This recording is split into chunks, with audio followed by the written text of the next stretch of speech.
Okay, welcome to our little YouTube recording studio, i.e. Alex's garage. I want to do this recording to clarify broadly the concept of the statistical weight, or the omega. Traditionally, historically, and in this class, I think it's fair to say that this concept causes quite a bit of grief. It is not necessarily intuitive. It's got exclamation marks in places where we don't necessarily usually see them, and so it's kind of an uncomfortable concept that I think helps to see a number of repetitions before one can fully appreciate it. And then I want to use this concept in a couple of places where we've seen it so far with an eye towards what's going to come. And so without further ado, let's go back to some of our kind of favorite examples, and that is of coin tosses or dice throws. The first example that I want to do is just kind of to build a little bit on what we've done in the notes, is to increase the complexity of the coin toss problem just by one. That is to say, instead of tossing a coin 3 consecutive times, we're going to be tossing a coin 4 consecutive times. I know it's not much more, but it opens up new possibilities. We can kind of look for different outcomes in the sea of possible outcomes, maybe in a little bit more rich way than with 3 coin tosses. It's a minor improvement or an increase in complexity, but I think it's worthwhile. Let's go. Let's do it. So the first thing I want to do is, again, I'm considering 4 consecutive coin tosses. We're going to be asking for inferences like, what is the probability that you get all 4 heads? Or what's the probability that you get 2 tails and 2 heads, regardless of any specific sequence in which the heads and the tails occur in the course of throwing the 4 coin tosses. And so we've seen some of these questions before in our Zoom meetings, and also perhaps in our previous recordings, in the lecture notes as well. I want to keep building on this, and I want to keep using a similar example, like I said. So the first thing I want to do when I say we're going to be interested in this composite event, in this kind of master event of 4 consecutive 4 consecutive coin tosses. What I want to do, if I'm interested in probabilities of different events, is to ask myself, can I write down the sample space? Remember, the sample space in the set of all possible outcomes. Again, we're talking about outcomes after a 4 repetitions of a coin toss, either consecutively or in parallel. However, it doesn't really matter. It doesn't matter because the coin tosses are independent of each other. And so let us write out the sample space for 4 consecutive coin tosses. So the event that we're considering is 4 consecutive coin tosses, and we try to list the sample space.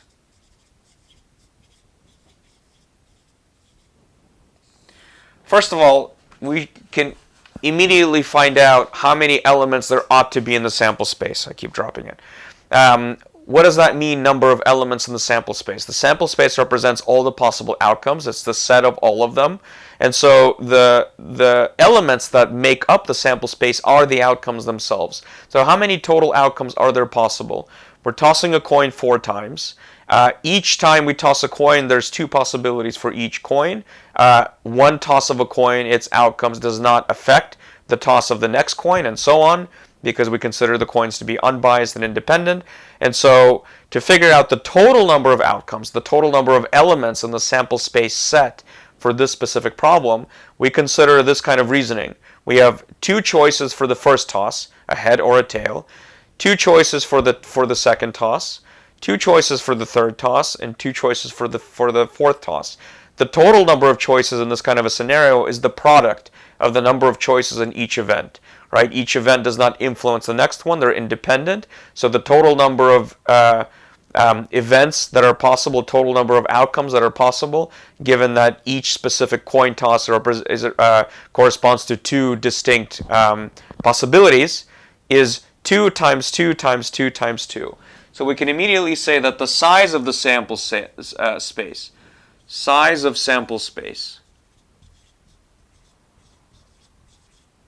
space, or number of elements outcomes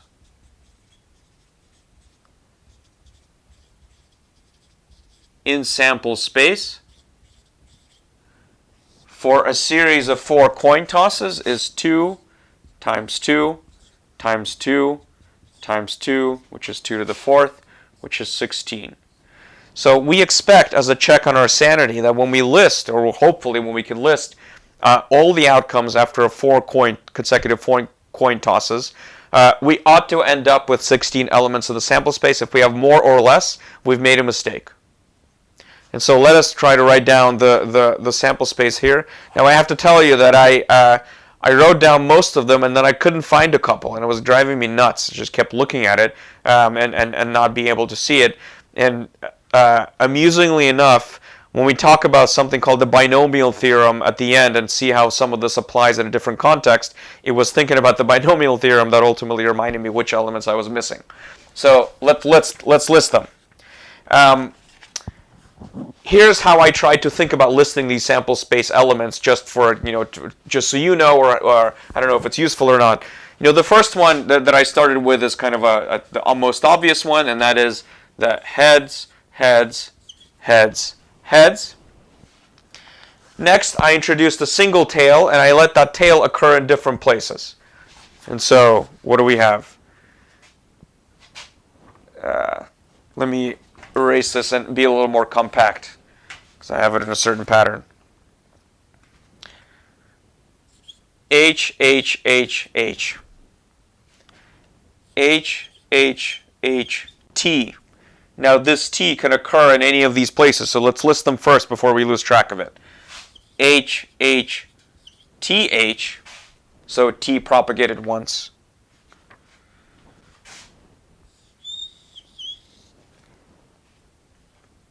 H, T, H, H. Again, reminding you that H is heads and T is tails, or tail, whatever. Now H, T, T, H. Now we have T, H, H, H. And now we've exhausted all the single T elements, including the no T elements. Next we go on to 2 tails and 2 heads. The first example or the first choice that we have, or the first outcome, sorry, that we're going to list is 2 heads first, followed by 2 tails. Right? Remember that our pattern is coin toss 1, coin toss 2, coin toss 3, coin toss 4. We're doing sequential coin tosses. So H, H, T, T. Now we can permute them. T, T, H, H in this case. Then we can put the T's between the H's, H, T, H, T, then H, T, T, H, put the 2 T's between the H's. Now, a few ones are left. T, H, T, H, and T, H, H, T. And it's these last 2 that for some reason I had a lot of trouble finding. Next, we have, let's put down the all T's, just because I have it written down. I'm sorry, it doesn't really follow any pattern there. But what we now have left is now a single, instead of 1 T and all H's, we're going to have one H and all T's. So these look like H, T, T, T, T, H, T, T, T, T, H, T, T, T, T, H. Okay. 4 times 4, 16 elements. Great. So this is our sample space. These are all the possible outcomes. Now let us remind ourselves, what is the probability that any one of these outcomes occurs? Well, first we can count the outcomes. We can say, look, there's 16 of them. Any one of these mutually exclusive outcomes out of the whole exhaustive set occurs just once. So for example, the probability of getting T, T, H, H, given that it's the only one that occurs like that, is 1 divided by 16. Similarly, we could have arrived at the same reasoning by saying the probability for the first throw is 1/2, probability for the second throw is 1/2, probability for the third throw is 1/2, probability for the fourth throw is 1/2. They are all independent events, and the probability for all four of them is the probability for the first one times the probability for the second one, and so on and so forth. And so the probability P for any outcome here is 1/2 to the fourth power, or 1/16. Any one of the outcomes, any one of the mutually exclusive outcomes will have a probability of 1/16. Now we can ask a more complicated question. For example, what is the probability of getting exactly 3 heads? Now, we look at here and we ask ourselves, where do we see exactly 3 heads? Well, we see it here. 1, 2, 3. Exactly 3 heads out of a total of 4 coin tosses. But we also see it here. And we see it there. And we see it here. And so there are 4 distinct sequences that correspond to the question, what is the probability of getting 3 heads? That question is logically identical to what is the probability of getting HHHT or HHTH or HTHH or THHH. We have 4 outcomes that are consistent with what we're asking about. The outcomes are mutually exclusive. The rule that we discussed is that the probability of exactly 3 heads in 4 tosses, we must add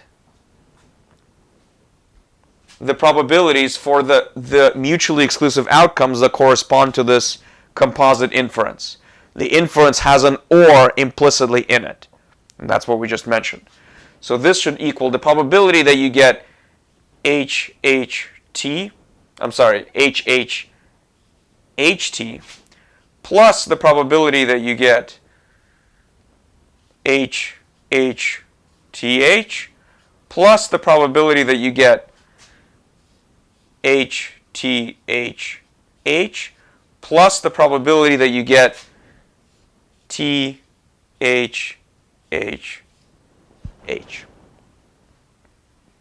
There are 4 of these outcomes, and we get 4 times the probability of any one of these specific outcomes.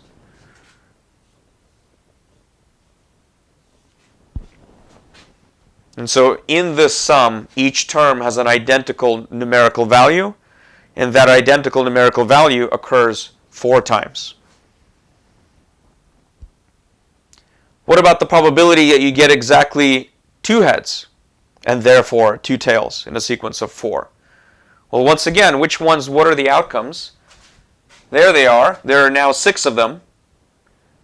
1, 2, 3, 4, 5, 6. 6 possibilities for getting 2 heads and 2 tails, distributed in different ways throughout the 4 consecutive coin tosses. And so for that probability, for the probability of having 2 tails and 2 heads, you would have the same probability for any specific outcome as we talked about, but it would now be multiplied by 6. And so this kind of thinking led us to, actually let me you do one more example. What about the probability that you get 2 tails or less? The probability that you get 2 tails or less. Let's write it out.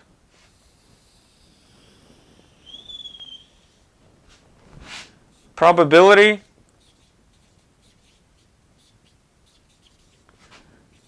of getting 2 tails or less in 4 tosses. Again, in 4 tosses.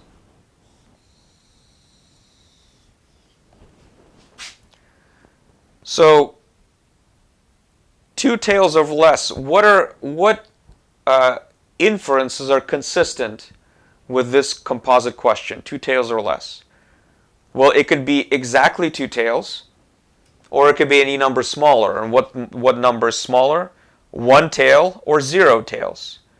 And so this ought to equal the probability, because they're all mutually exclusive outcomes, the probability of, actually let me not write that, the probability of 2 tails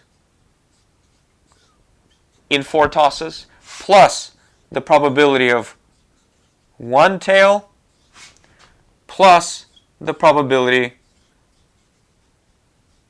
of 0 tails. They're all mutually exclusive outcomes. I must add them. For the probability of 2 tails, we just talked about how you would do it. It would follow the same idea. You have to find all the outcomes that are consistent with 2 tails. There they are, right? 1, 2, 3, 4, 5, 6. There will be 6 of them. This composite term alone will have 6 of terms like this. This term alone will have 4 terms, just like that. Exactly 3 heads is the same as 1 tail. So this term will have 4 terms in it. For 0 tails, there's only one possibility, all heads. So this term will have underneath it only 1. But each of these is a question about an or, right? The probability of getting 2 tails or less is the same as the probability of getting 2 tails or getting 1 tail or getting 0 tails. The same composite probability. That's how these words should be translated into this logical operator or, telling us that we must add probabilities for mutually exclusive occurrences. And insofar that getting 2 tails is mutually exclusive to getting 1 tail and mutually exclusive to getting 0 tails. And in 2 tails, or in this case 1 tail, or 3 heads, each of these individual outcomes is a mutually exclusive outcome. All of this must be added in such a way. And so when we're trying to find these probabilities of composite events, you can see we have to end up counting the number of terms, the number of unique terms that must contribute to a specific probability that has an or in there somewhere. Probability that I get 3 heads independent of any specific sequence, right? 3 heads and 4 tosses. All I want to know about. What's the total probability? We go after the sample space and we find all the specific identifiable, distinguishable, unique occurrences in which 3 heads can take place in 4 tosses. And in that case, it corresponds to a tail being hopping through the different sequences of events.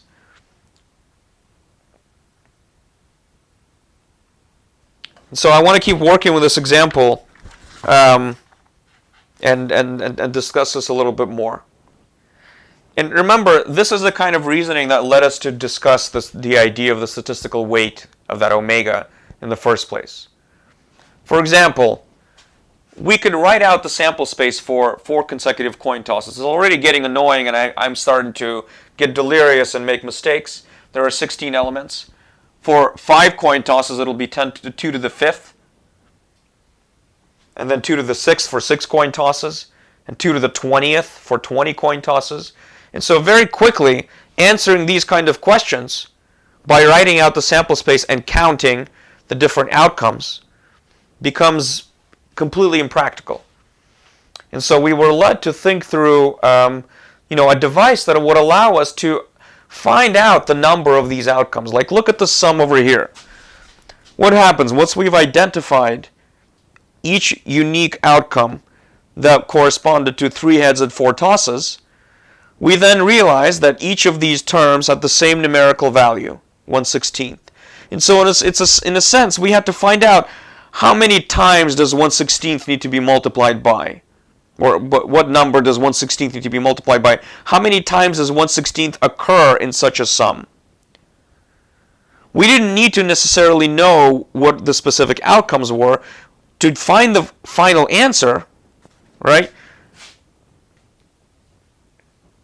To get the final answer, we just needed to know how many times 1/16 occurred in such a sum, in this case 4, knowing the probability for any specific outcome, times the number of outcomes that are consistent with the overall inference, the overall question, allows us to calculate the final probability. And the device that we seek is how do we quickly, without listing the sample space for 20 die tosses, 20 coin tosses, which gets really overwhelming, how do we very quickly identify precisely how many such mutually exclusive outcomes there are for our composite inference, each unique outcome having the same probability, so that we just need to multiply this probability for any one outcome by the total number of outcomes that should be counted with the same probability in finding the total net probability that such an occurrence takes place, like 3 heads and 4 tosses. And so omega becomes relevant very quickly. One can't get away from it if one wants to be able to count these kind of occurrences. And of course, you don't know that we will, but very shortly you will see that we must, to be able to connect microscopic mechanics to macroscopic states of matter. So I want to keep working on this example a little bit more, but and talk about the statistical weight. Actually, why don't we just do that? Oops, forgot I got to pull it out. Pull out the board. Step to the side. Oops. Put it back.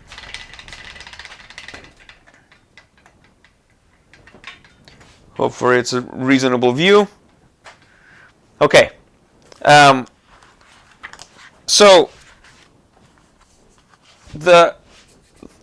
again, I want to go back to the probability of 2 tails in 4 coin tosses. We just talked about it a second ago. We also talked about that this should look like 1/16 to the 4th. 1/16. That's it. Times some number that tells us how many mutually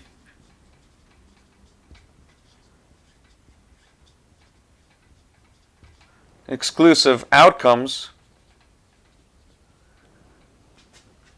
are consistent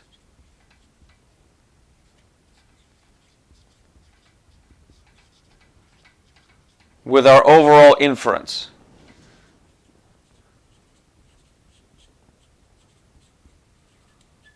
Inference or question.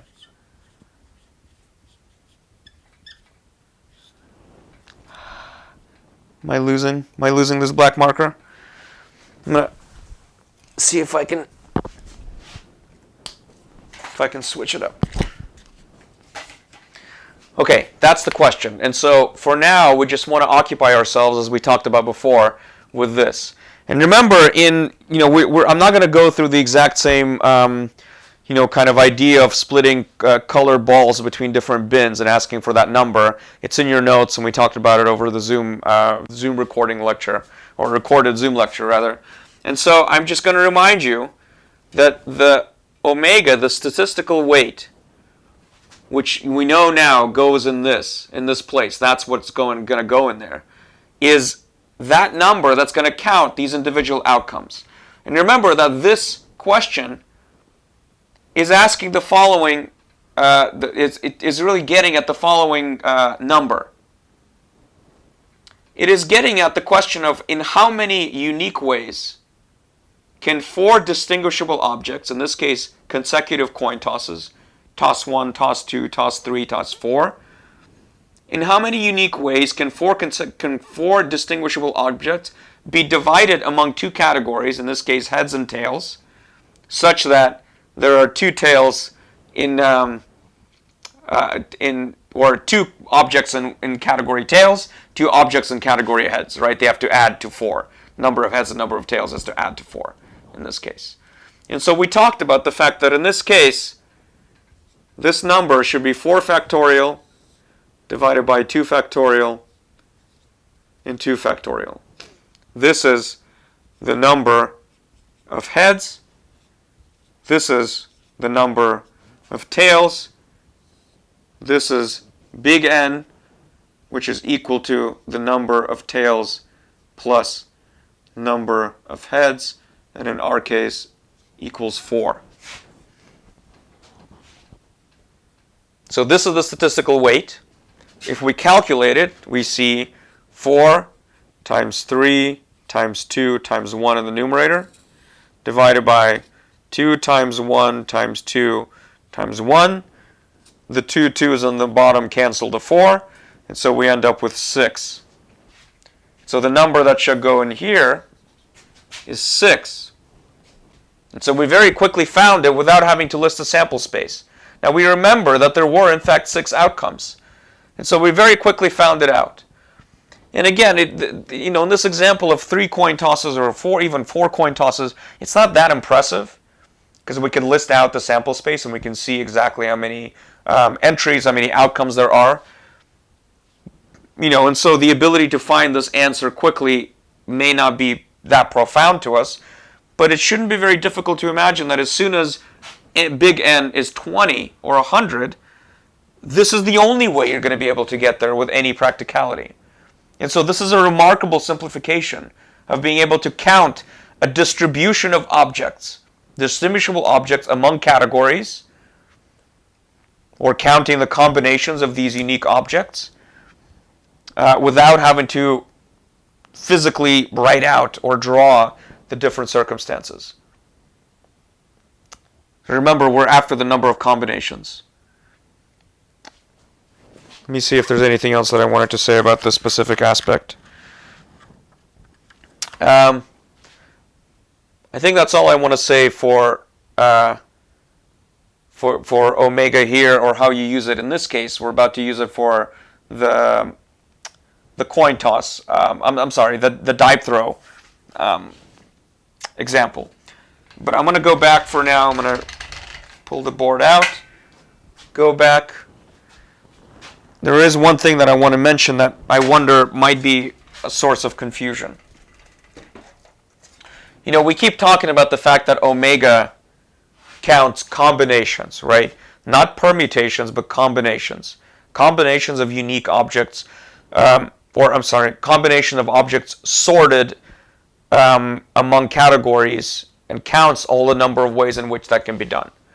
So sorting among categories, that is to say, saying that the red ball and the yellow ball are in category 1, is not the same as a permutation. It's not the same as saying, in my category 1, first comes the yellow ball, then comes the red ball, and that should be thought of as different from first comes the red ball and then comes the yellow ball. So we're not counting permutations, we're counting combinations. Just if I have a red and a yellow ball in category 1, that's all I want to know about. I don't care about how they're arranged in some hypothetical order. And the reason I want to bring that up, given that we talked about before, is that this might lead to a little bit of confusion when we see, for example, quantities that look like this, where it looks like, and it is in fact, the case that there is an ordering, in a sense, to our coin tosses. 1, 2, 3, 4, and it makes it seem like we're talking about permutations. But let me just make the case for why we're not looking for permutations by using omega in this case. In this case, if we wanted to find the number of permutations, we would label these as, for example, T1, T2, H, let's say 3, and H4, just in terms of the number of events. If we were to find the number of permutations of these objects, then this kind of a sequence, T1, T2, H3, H4, in the permutations,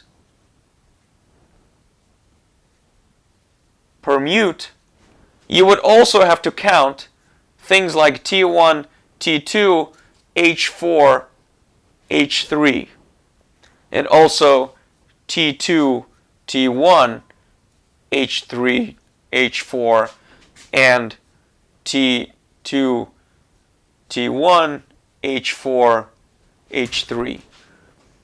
But these two, there's no meaning to this. There is no meaning to having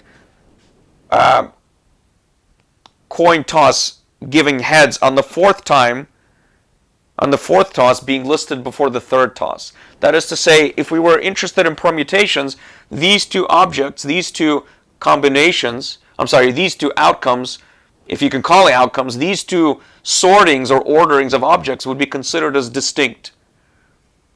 But in our case, we just know that the third and the fourth coin tosses were both heads. It doesn't make sense to somehow reverse or switch the order of these objects and put H4 next or after T2 and then H3. That does not correspond to a physically distinct situation.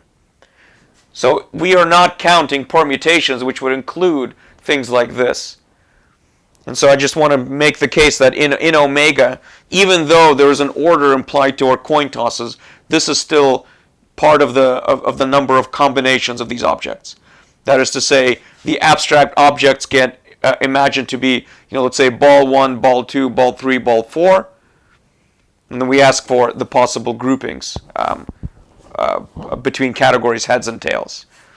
And that's not permutations, that's combinations. And I urge you to think about this a little bit more and convince yourself, maybe using a simpler example or a more complicated example, that we are interested in combinations of objects here, not permutations. So let me erase this for now, or not for now, for permanently. And I want to now examine an analogous situation, so not really, intellectually more demanding or new, but just a little bit different enough so you just see omega in a couple of different settings, and hopefully with that, begin to acquire a little bit of muscle memory, quote unquote, for it, and maybe demystify it a little bit, and for it to make a little bit more sense.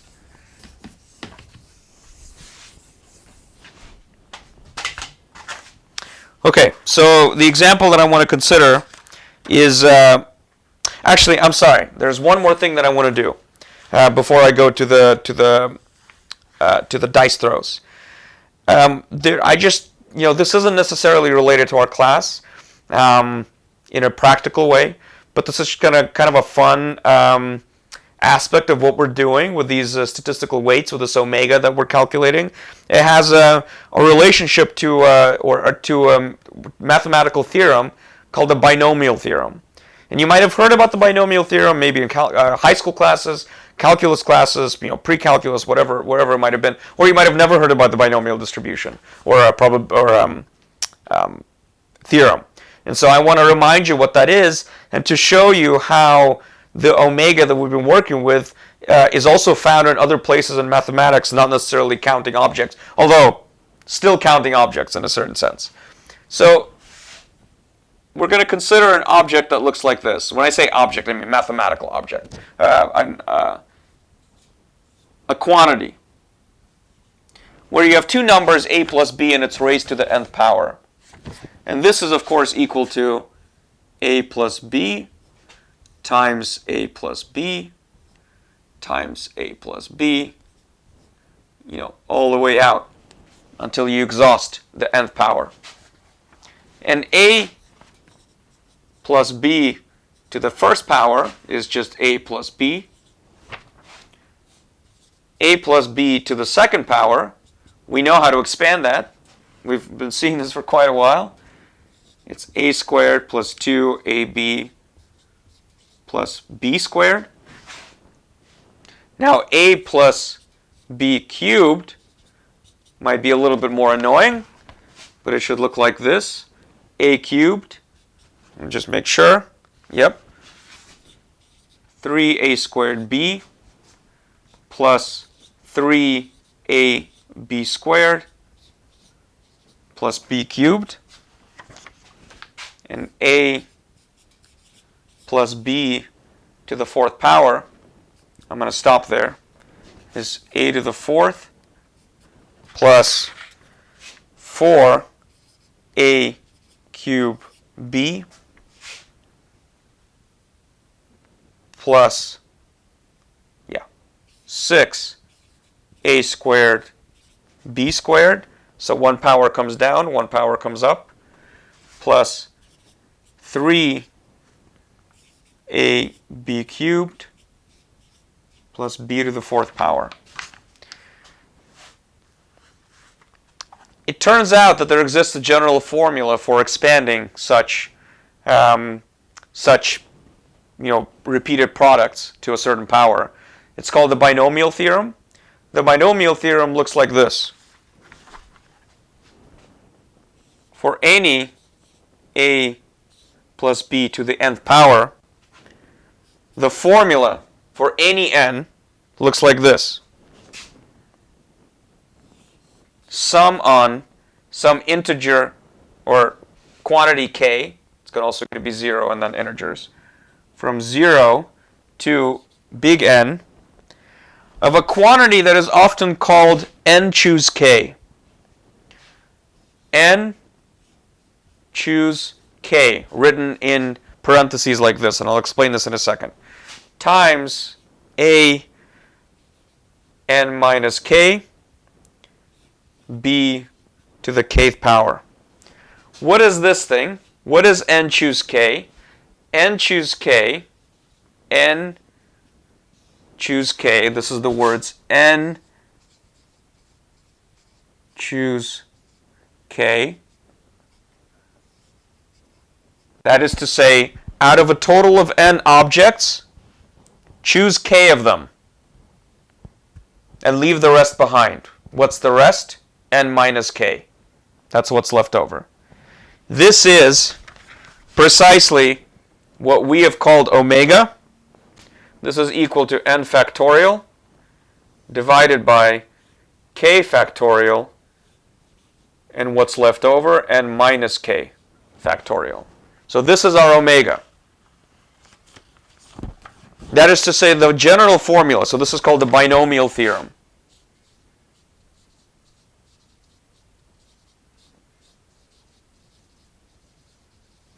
And n choose k, this quantity is also known as the binomial coefficient. We have known it by the word statistical weight.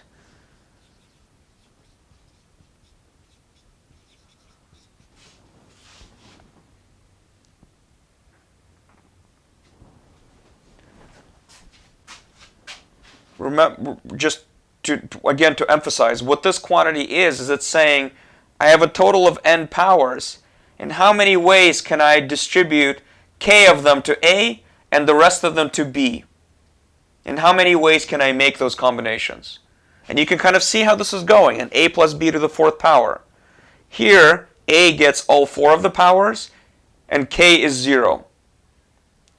Or, I'm sorry, K itself is equal to N here, if this is the kth power. In here, you pick 3 of the 4, and you give it to A, and the other one gets B. Here you do a 50-50 or 2 and 2 partitioning. Given the total of 4, k is 2 and the remaining is 2. And then 3 of these kinds and so on. Now this is interesting. We were just talking about the probability of getting exactly 2 heads out of a total of 4 coin tosses. And when we listed the sample space and we looked at all the outcomes, and when we used omega, the statistical weight, or the binomial coefficient, to calculate how many of such unique outcomes, unique mutually exclusive outcomes, corresponded to, were consistent with 2 heads in 4 coin tosses, we found 6 of them. In fact, we also saw that there were 3 of them, such that we only get 1 head and 3 tails, or 3 heads and 1 tail. And so you can see how the same idea of counting is coming through in a different place. Now what I want to do is I want to use this, what looks like a scary formula, to regenerate this expression for A plus B to the 4th, given that we see it in front of us. So I will go through this up above. Actually, not up above. I'm going to do it on the other page. Or, I'm sorry, the other board. Pulling out, stepping back, rotating, clipping. Back we go. Now, erase. Again, there it is. There's the 6. There's the omega going away.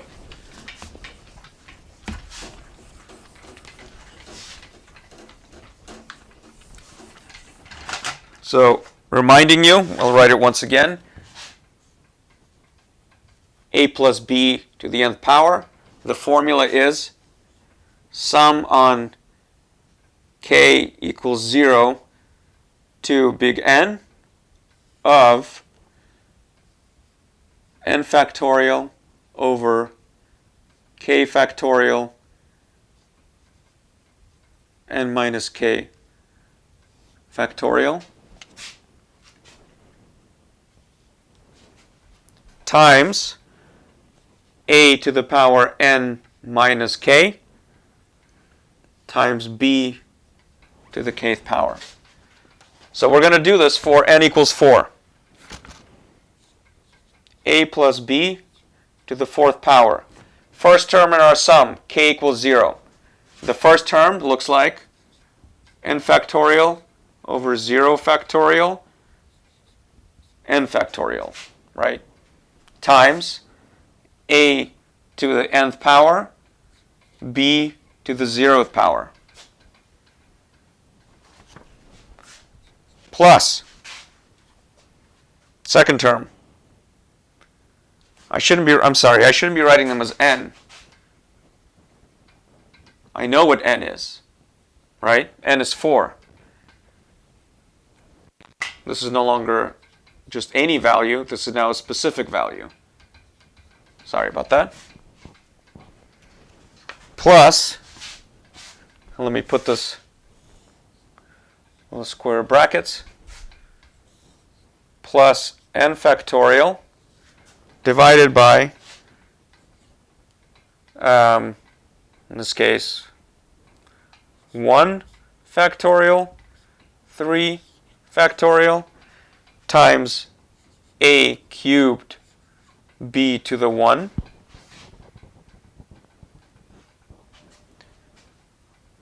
plus 4 factorial 2 factorial 2 factorial times a squared b squared plus 4 factorial 3 factorial 1 factorial a to the 1 b cubed, and the last term 4 factorial 4 factorial 0 factorial times a to the 0 b to the 4th. This number is just 1. So the first term and this b to the 0 is 1. So the first term is just a to the 4th. What is this? Oops, again I wrote n. Sorry about that.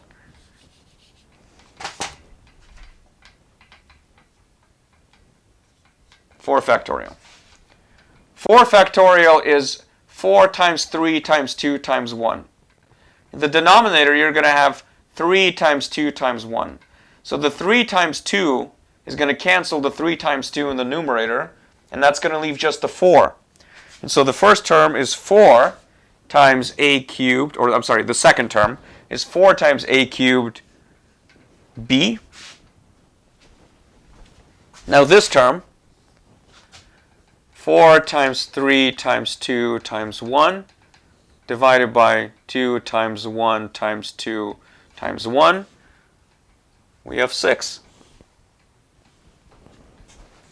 Plus 6 a squared b squared. Now, this term is basically the mirror image of that term.